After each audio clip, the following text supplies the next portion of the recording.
Welcome to Through the Trauma podcast. My name is Amber Larkins, published photographer, storytelling expert, visual artist, entrepreneur, speaker, and coach.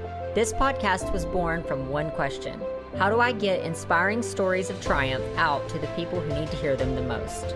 Come with me, enter my world, where lives are getting changed, heroes are getting developed, and greatness is being achieved. All right, so today we have Sharon Ragan with us, and I'm so excited to have her on the podcast because Sharon and I have been friends for a long time. She is a local massage therapist in Nashville and also owns an amazing company called Twin Elements that makes healing products, and I've got to burn one of her candles multiple times, and it's amazing. So, Sharon, thanks for coming on today. Thank you so much, Amber, for having me on. Really excited to be here. Very excited for this podcast that you're doing as well. It's really amazing. Well, thank you. I'm really excited to get into your story. I know you and I have been friends for a really long time. We've known each other. We met in the gym. And we were friends for a really long time before I really knew your story. And It wasn't until I started launching the Transformation Through Trauma, and you and I were able to do a shoot together. And then you opened up and shared a lot of your story with me. And I was blown away because looking on the outside, looking in, no one would ever know what you've endured. And I'm just so happy to have you here and have you share with us today, because I really believe you're going to help a lot of people. It's just one more step into this healing journey that you have. You've already created such a community of healing. So do you want to tell us a little bit about, you can get into your story if you want to share a little bit more about your company in general, or you want to save that till the end, whatever is up to you. Yeah, I figured we would just kind of start with my story, and I'll kind of go into that. When you met me, that pretty much how I was. I ignored everything and kind of played this massive role of being this person that I identified with. And I'll just go into my story, go right into it. So I grew up in a very dysfunctional family. My parents divorced when I was 3. Parents kind of put us in the middle of that. I think because of that, everything kind of transpired after that. My cousin stayed with us for a little bit shortly after. My mom got remarried to my stepdad. And everything is pretty gappy because so much happened and because I was in such denial. But that's when my first sexual assault happened. He was 18, and I think I was between the age of 7 and 9. I pretty much blanked out after that because it was very scary. He would threaten us, and he locked me in the basement. And I think that was just very hard for me to handle. This was your cousin. I tried to tell my mom. This my was your 18-year-old cousin. Yeah. He stayed with us. Like I said, everything is kind of gappy because I froze and went into an illusion, or just disassociated from the experience. And because of that, it led into a domino effect of multiple rapes, sexually abused by multiple men. It led to me pretty much thinking that I was an object to men. And then I got pregnant with my son. And that was an abusive relationship. And then I had a couple other abusive relationships after that. So your son's father, was that a consensual relationship, or? Yeah, it was consensual. He was just verbally abusive to me. But I thought that this was okay. I thought that was okay from a man, from a partner, because that's all that I knew. And I used a lot of drugs and I used a lot of alcohol. I started drinking when I was about 13. I started doing drugs about 14, 15.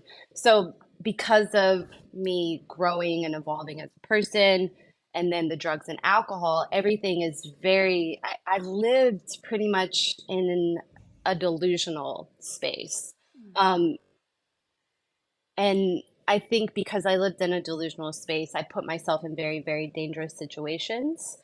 Um, and then I just kind of fell into these roles. So I was the role of a mom. I was the role of the partner. You know, I worked really hard because we didn't have a whole lot of money. So I fell into the role of what I was supposed to do to keep going, fell into the role as the party person, or fell into the role of being this person's friend or that person's friend, just to basically disappear.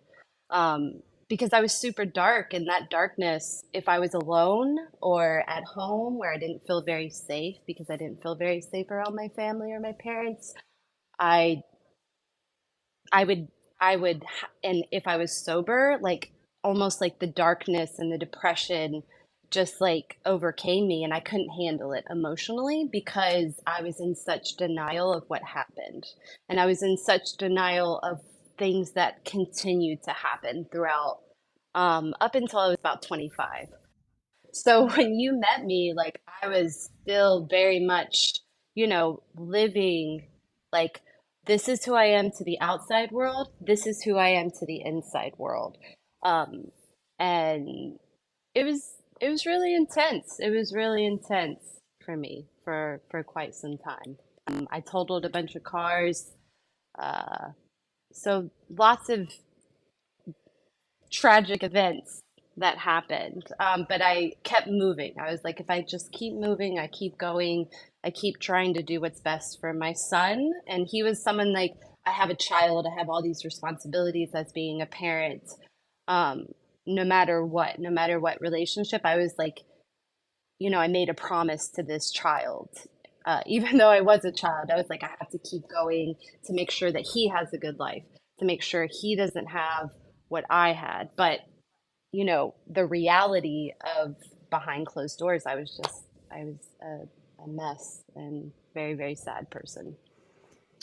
That is such a hard thing to endure, and it's something that I'm sure no one can really know the full effects of unless they have endured something like that. But I my heart goes out to you first of all. Like that's really really tough. Um, tell us a little bit about like that journey. At what point did you realize I have got to get on a point of healing? Like I've got to turn a corner and start healing from this. Was it your son, or was it after that, or was it an epiphany moment, or did it over time? Did it just kind of come to you? Because now you're a healer. Yeah, yeah. At 25, I totaled my fifth car. I was in a toxic relationship with someone at work, and it was bad.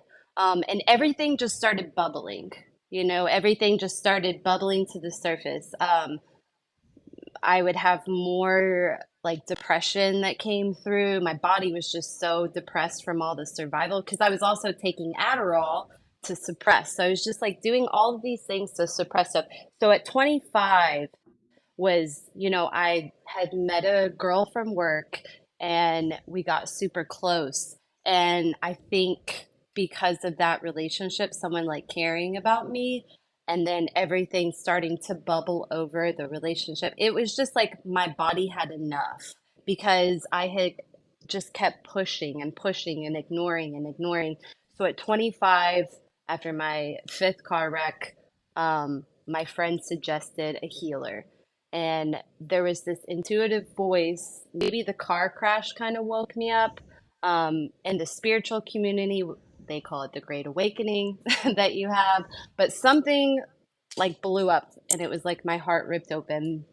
And I said to myself, or my higher self said, you have a choice. you can go down this road. You can continue to go down this road that's very toxic, that will probably lead to your son getting in danger, because I was very, very protective of him. I did not want him to experience any of the destruction that I did to myself. The only destruction that it was my self-destruction. Or, you can continue to self-destruct and ignore it, or you can go down this other road where you heal and you have 6 months to do it. And I went to my first healer and she said, "You have 6 months to make a decision." And I did.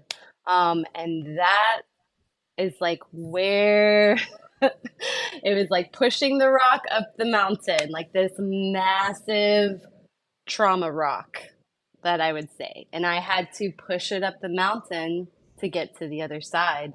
Um, and and that's where I began. I was pretty much at rock bottom and I had to go up.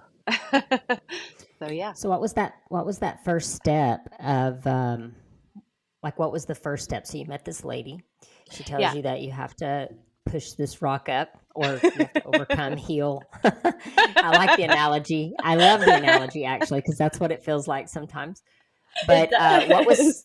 was for someone who may be in the middle of this kind of trauma, like what was that first step like? What was the first thing you did? Well, the first thing that I did was process. I had a lot of things to think about. The first thing was try to get out of that toxic relationship because it was very, he was a, a higher rank in the company. So he looked over me, and so it wasn't like I could just break up. You know what I mean? Like I tried to get away from him, but then I would have to talk to him. Like I couldn't not talk to him. So I had to figure out a way to get away from him, but also I had rent to pay. I had to take care of my son. I had all these other responsibilities, and you know this person that I had to be because I was a trainer for, I was a trainer manager and I had clients and I was doing massage on the side. So I had all of these things that I had to do. So that was kind of the first step. Um, Obviously, that didn't work and I had to quit my job. So I quit my job. At, After that 6 months of going back and forth and trying to get out of this very toxic relationship, I decided that I had to quit my job and find another work to do. Yeah. Mm-hmm. And that was in itself just going back. So it was like pushing the rock up, and then the rock came back down because I had to start at rock bottom again. Mm-hmm. So once you made the choice first to Hmm. change, to start looking inwardly and start reflecting, and then you started making choices to do so. So then you started Hmm. actually taking implementing what your choices reflected. Um, Hmm. then so this journey, the transformation journey for you was not an easy journey. Was there other aspects of the journey that you went through that you want to share as far as like during that transformational period of going from the trauma to the triumph, which is where you are now? Not that we ever are completely Hmm. healed, Mm, um, but right. there's definitely a process. So, was there other factors in that Yeah, process? absolutely. Um, I think once I, quit my job and kind of got away, I gave myself a goal. And my goal was to go to Thailand, study Thai massage. Because when I found this woman, it also opened the door to other healing modalities like yoga. I got really heavy into yoga. And then I started working at a retreat center called Gray Bear, which was very healthy because in yoga, after the class is over, sometimes they would have circle and we would talk. And for the first time ever, I sat around people that actually cared um, about what I had to say. And I just kind of broke down in this very wonderful healing community that held space for me. So I kind of leaned into that and I hyper focused on, okay, I'm going to go to Thailand. So worked really hard. I had a couple spas that I worked at, but I also started Get in Shape, which was my first company where I would go to people's houses and I would train them and do massage. And I'm very grateful for making very solid relationships at the place that I worked because those people, they saw that I was a hard worker and they gave me the opportunity, like, okay, you can come to our house. So I started getting shape. So I still was kind of just like go moving into these roles as a person.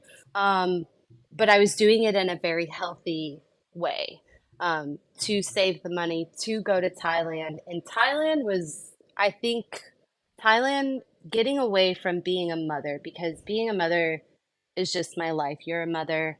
Um, my son is my life. I love him deeply, and I've always just wanted to make sure that he had the best life possible.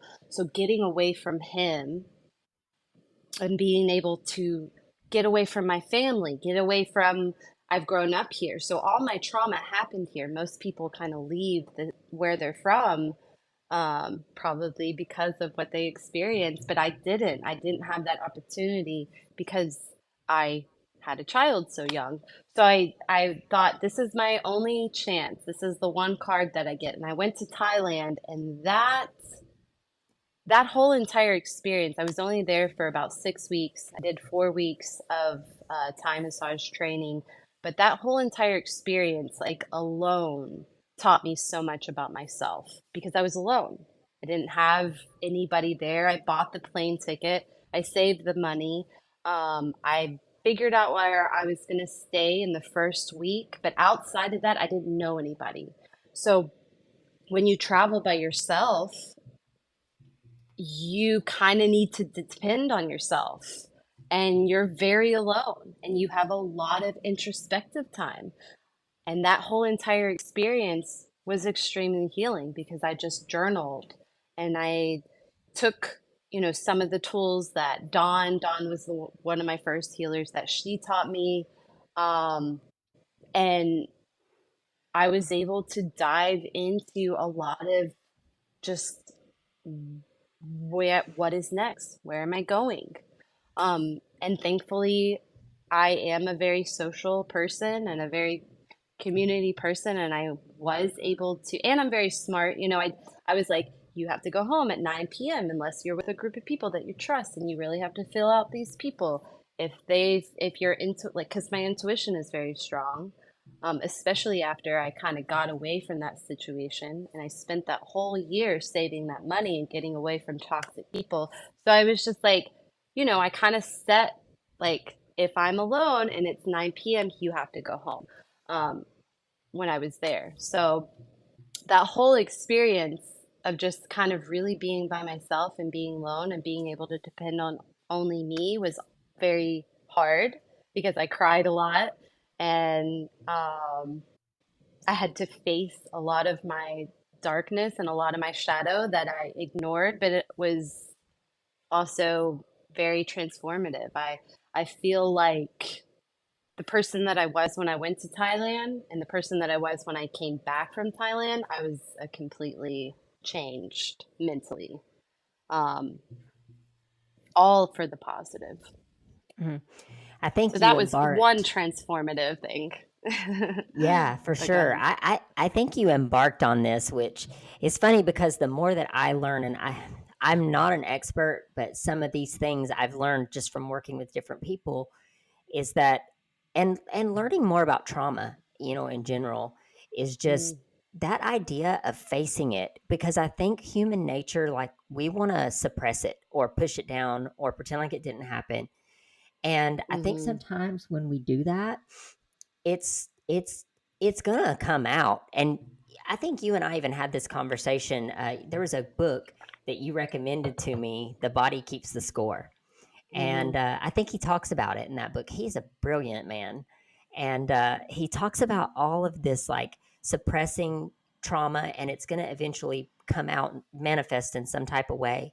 So what I hear you saying is when you were in Thailand, you come face to face with this trauma, and you were forced to confront it and heal from it. You come back a different person. Oh yeah, I did. I was completely different.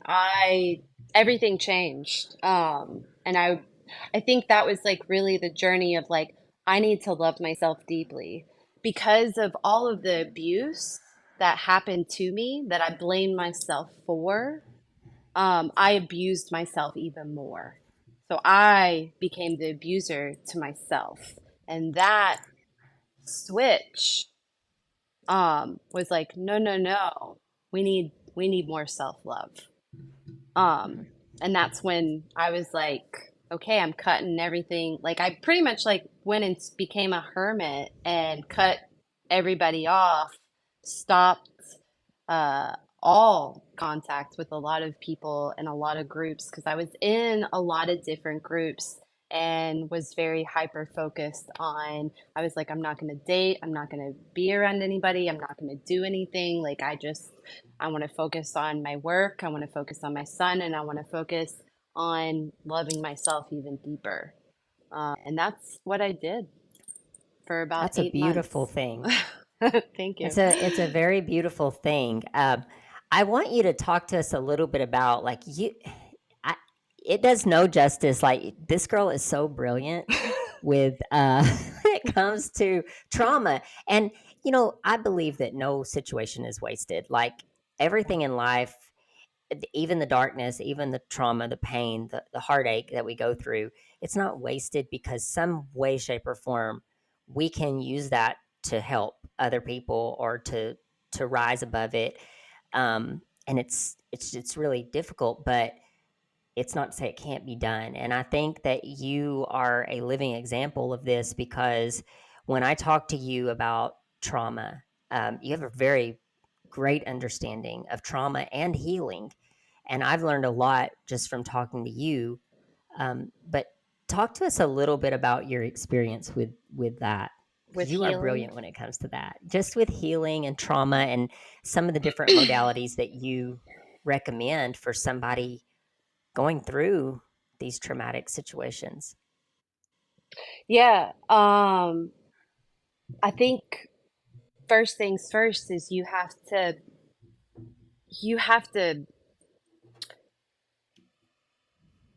accept it, right? And you have to bring it to the forefront, because if you don't, it's gonna fester and it's gonna bubble, um, and then it's gonna manifest not only internally, so inside of your body, the more you ignore this information, but externally as well.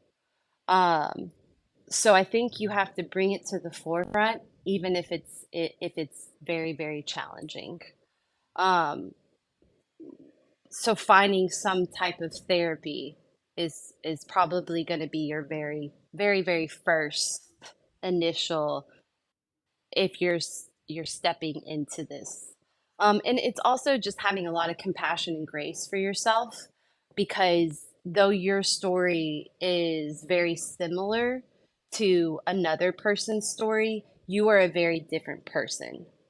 With my healing journey, I had a very hard time paying someone money because that money could go to my son. So I had to be very mindful of doing things that were very supportive for my healing. Like yoga was a very good type of healing for me, because what yoga does is yoga taught me a lot about my spine, and it taught me a lot about connecting into my body, and it taught me about breathing. So I think the first thing that you have to do, and these are the going through this journey also is there are so many layers to it. I've been healing for 9 years now. And my healing now and what I do and my regimen now looks very different to my regimen that was 9 years ago. So I started out with lots of yoga. I was big in the yoga community. I knew a lot of the yoga, thankfully. Um, Being a part of a fitness community everybody kind of just knew everybody. So I was able to go to the yoga studio, or I was able to trade services. Um, so I think what I'm saying is just kind of find something to get yourself in your body. I was really big into lifting weights and fitness and doing fitness competitions, even though I was terrified of it and had no confidence whatsoever. I still did it because maybe I'm stubborn, I don't know, but you know what I mean? I was like, I'm gonna get on that stage, but I had no confidence. But finding something to get you in your body. So yoga was really beneficial for me. Also, receiving massage was very beneficial for me.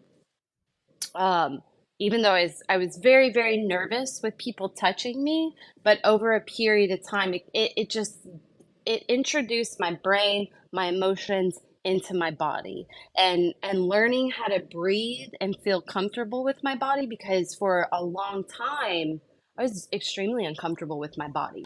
I thought my body belongs to any man that wanted it and he could just have it. And I'm gonna put, I'll step into the role here as being this person and that person because I think that's what society thinks I should do. But when it came to intimacy, when it came to self care, I was an object and that was it. So I had to really retrain myself like, no, this is my body. These are my parts.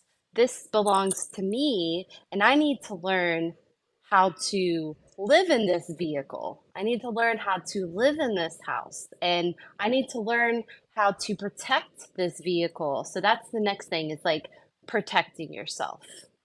Um, and being very conscious and very aware of just your surroundings. Who is in your life? How does that make you feel? And so that goes into breath work, yoga, massage. Um, and so when I got back from Thailand, until I actually met my husband, who is an absolutely amazing man, um, I didn't really understand what it was like to be treated well. So I think also it's just being very patient when it comes to having partners, being very mindful. If you have dealt with any type of sexual abuse, verbal abuse, physical abuse, um, in that realm, because that's kind of that's something that I can relate to. Um, when it comes to my specific type of trauma, it's very important. The partner that you have, especially for your healing, it is a good person who is very patient, because I didn't really start transforming until he came along, because I was still working hard. I'm a workaholic. I love to work. I'm a very ambitious person. So I didn't have the time to pause, because I was like, my son needs food. We need housing. We need things. I need all of these responsibilities taken care of first until I can, really heal myself. So it's like doing the yoga, getting inside of your body, and then being aware and attracting. I attracted my husband because I was like, no man is going to be around me. I don't want any man around me. Because I was like, no, no, no, I am not an object. I need to be treated properly with love, because I'm on this self love journey now. So my husband, he came in and he reflected that love to me, and that was a huge pivotal moment. And it wasn't easy. My trauma body, my trauma mind was like, danger, danger, danger. So that's another thing. You have to be very patient and present for um, these different forms of yourself that are going to show up and come through, especially if you experience childhood trauma. You have to give yourself space, because I felt like each tragic incident that happened, a part of myself was left there. So Mm. in the 6 years that I've been with my husband, I've had to do a lot of self retrieval. And that's where the meditation has come in. So, and kind of just like fine tuning everything. Meditation has really helped me slow down everything and get into my body and get into rewiring everything. And also just lots and lots of communication and him communicating to me and him allowing me to feel my emotions because for a long time, my brain thought one way, my emotions thought one way, my body thought one way, and everything was dispersed. I didn't even know what it was like to have a whole entire person. Um, and that, even up until recently, I'm going to be 34. All this started when I was 25. So, up until probably 6 months to a year, I didn't even know that everything was dispersed until I was able to go deeper. So really give yourself lots of grace and patience. Um, and also, I think just like finding what works for you. Talk therapy was really hard for me. I needed an answer now, then, until I had to be the therapist for myself. Like, no, no, no, this is time. You're gonna have to take a lot of time to go into this. But if talk therapy works for you, then go for it. If that is what you need. I've worked with a lot of healers. I've done a lot of ritualistic ceremonial work, like Native American stuff, where I worked with different um, people as like a mentor or a guide that kind of helped guide me if I needed that. And that was very beneficial for me. YouTube as well has always been very beneficial doing deeper meditations, and I can kind of pass a lot of that information on. Um, and just tons and tons of research, just being very, very hyper focused on all of this information. I am a healing body worker, so because I was able to experience all of these traumatic events, I feel like I'm able to help other people with their traumatic events. So just like diving myself into tons and tons of research um, and just being very, very obsessed with it, honestly. Not only to help myself and heal myself because I want to be a whole person and I want to be my best self because I feel like that's kind of my responsibility. It was kind of an oath when I woke up and I said, I'm going to choose the path of happiness, love, and the light. That I have a lot of responsibility, which means I have a lot of cleaning up to do. I have a lot of um, sitting down and and doing a lot of inner work and continuing to push this ginormous rock up to the mountain. I think everybody has things they have to kind of overcome. Different traumas, different people's experiences are different. Um, but I have heard that a lot of our brain is wired during those first 7 years of our lives. So like from before we even are out of the womb up until 7 years. And anything that happens during that period does take, that's where our brain is kind of like wired together. And so it does take an active focus to reframe after that point. Um, I can speak to, for myself, and the trauma that I endured was later in life. It was not, it was a lot of it was my choices. And then a lot of it was, I didn't have, I can't recall back childhood trauma, but I would have to imagine because of the research that's been done on those first 7 years, that anything that happens during those first 7 years takes more kind of reworking to undo. And it greatly concerns me. It concerns me for my children and it concerns me, just for people in general. But, even in doing this project, because it's like, as I learn more and more about people and about different forms of trauma, um, I just it's a remarkable thing when you start to unpack some of that, Mm. and some it's more unpacking I think for some people versus others, but it's still a necessary thing. We have to get to that place of unpacking these things that have happened to us. Mhm. Um, Abuse is a hard thing, Abuse is one of those things where it's like you're subjected to this ongoing. Hmm. It's not like I got robbed at gunpoint. That's a horrifying thing experience too, but that's a one-time trauma that now I can kind of unwind from that. But abuse is one of these that it's like a constant. I'm having to go back to a home where I'm feeling not safe, Yeah. and you live in extended periods of time where you don't feel safe. That's a really hard thing to unpack. Hmm. Yeah. It's taken me a while to even, because I was embarrassed for a long time. And I blame myself. I was like, I must be this awful, terrible person because I allowed these things to happen to myself, which is not Mhm. true because I'm older now and I'm able to, my scope is a way larger. My scope was very small then.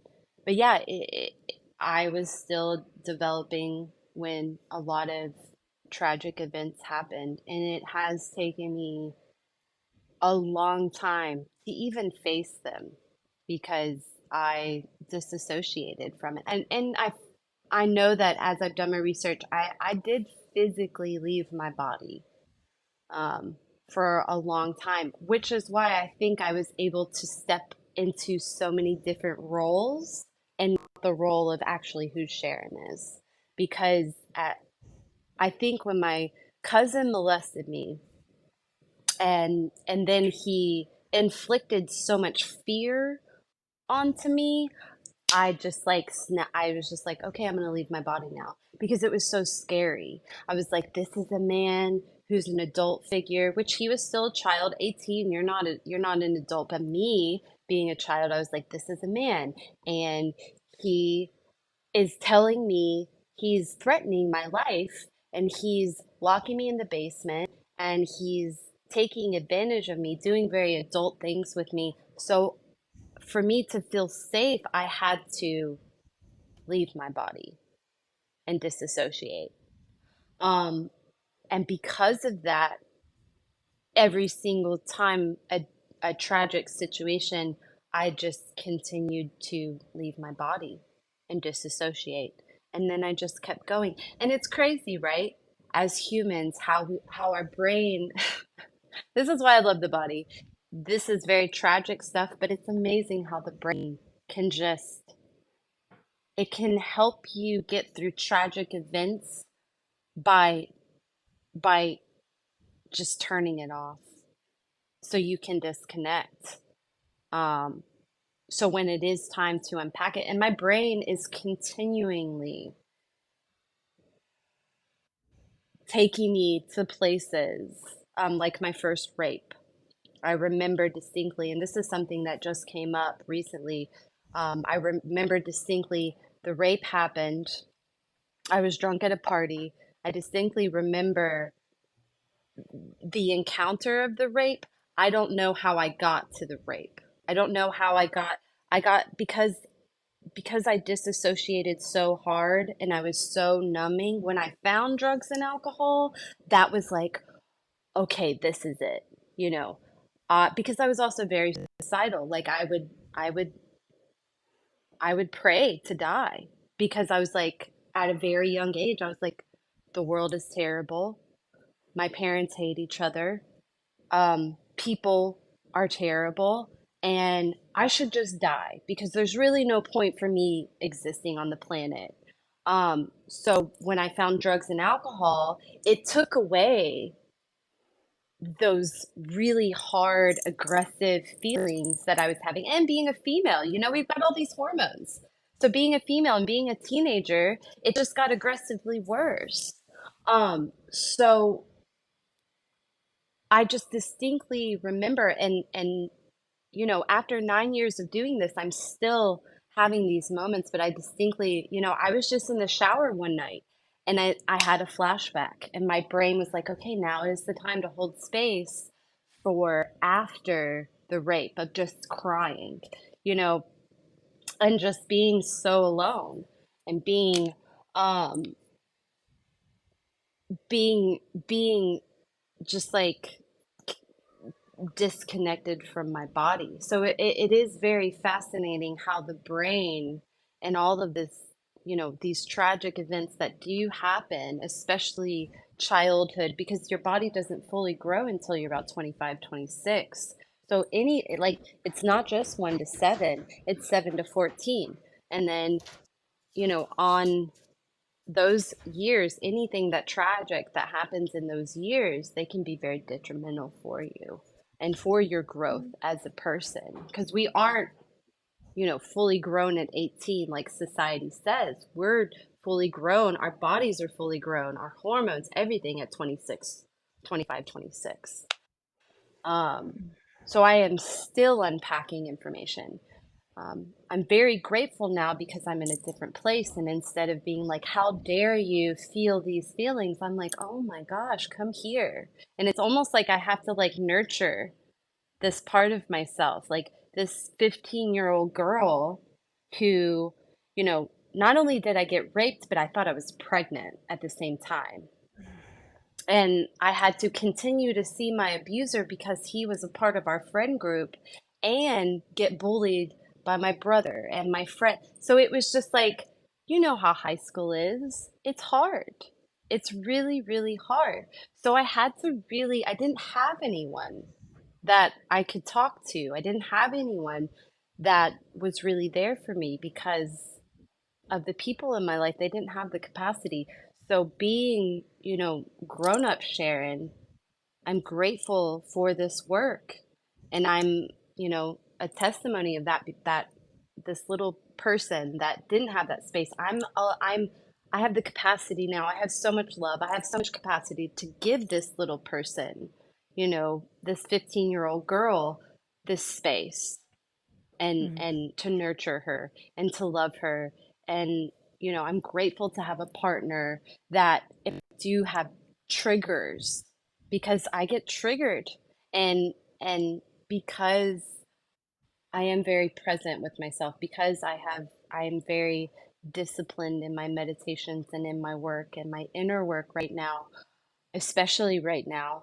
um I have a husband who he can witness it, he can be aware of it, he can hold space for it, and he can hold space for whatever part of myself, because you do have to unpack it and you do have to relive this. This is not easy work. I never know when it's going to pop up. And that's why I have to be so incredibly present for these different parts of myself, because it's not just, okay, I've done one thing.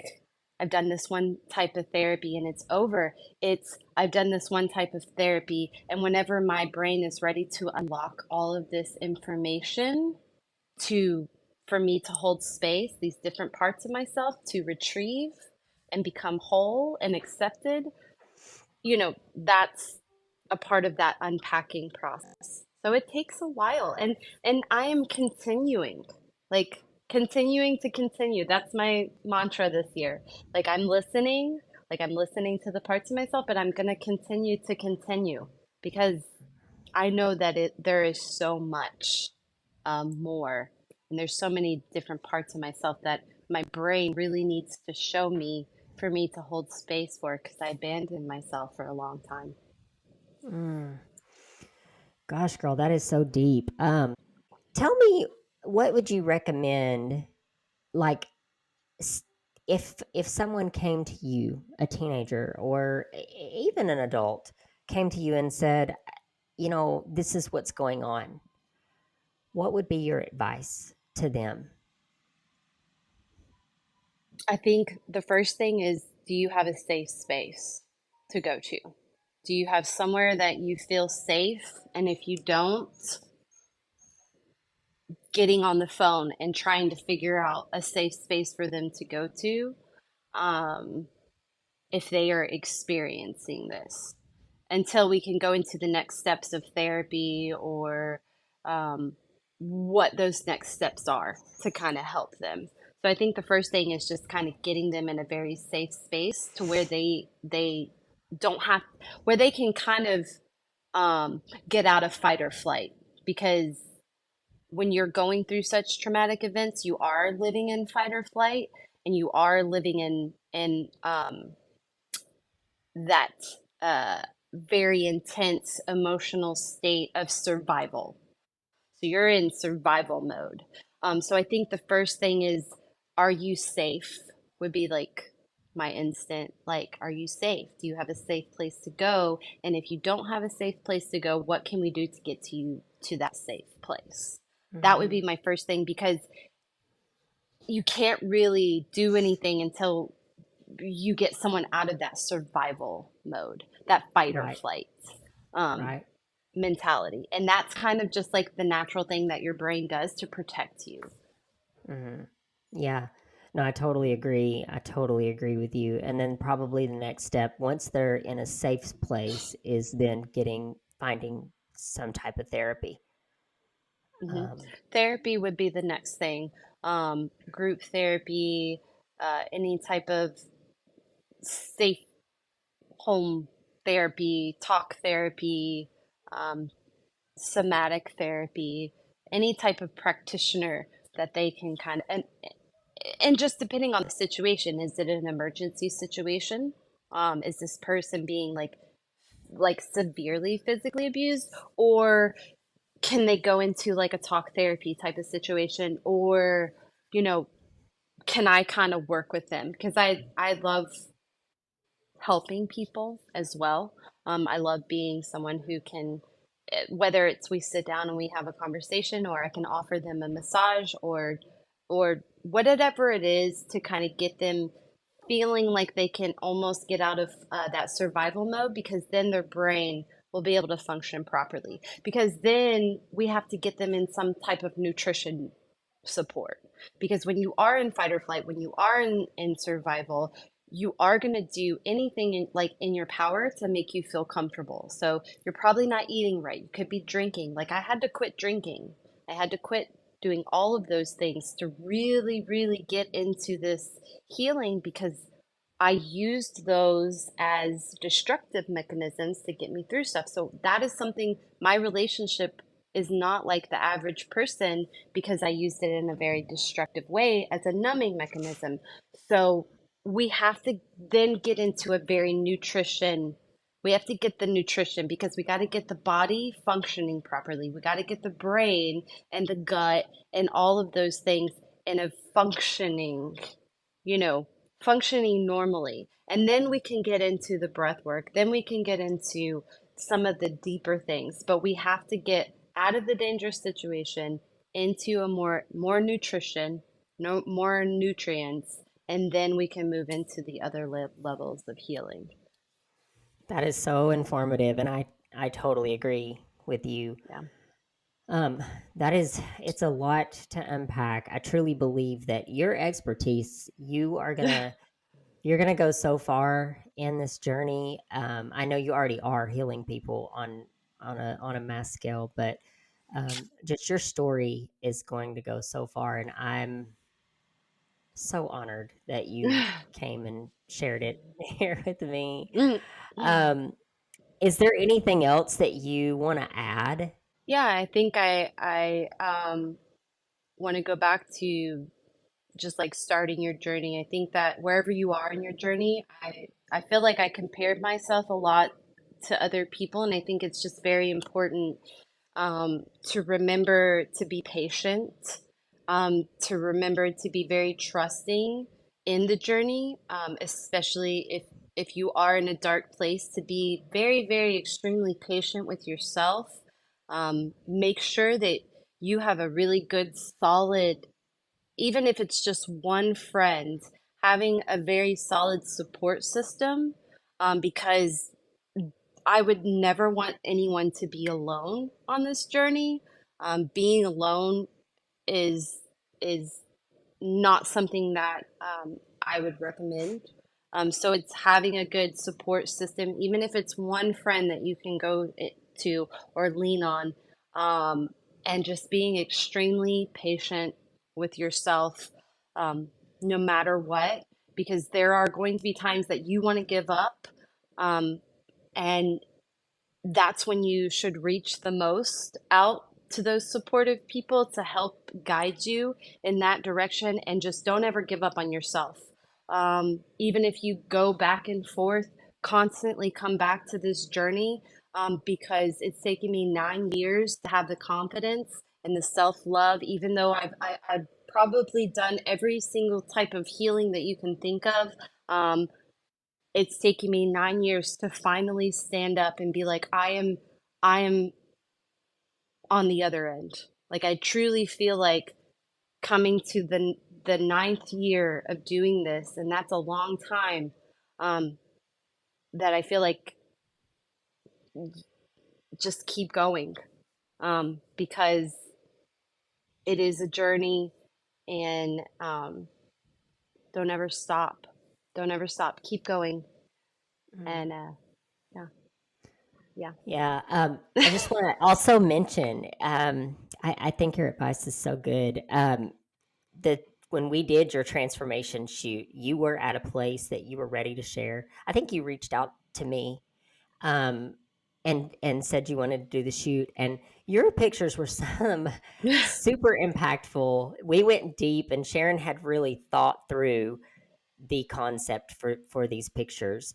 And you're actually, I don't know if you, I think I told you you're on the website. You're like the cover of my website. Oh, thank you. Um, but I think you can even see in the photos that we took that you had this very dark trauma. Hmm. But those pictures of peace, like where you were Hmm. meditating, they Hmm. it shows. It Hmm. shows the healing process that you have done. Hmm. And you are such a remarkable girl. I know you're gonna make massive waves, and I Thank you. just appreciate you so much, and Thank you. appreciate you for coming on and sharing.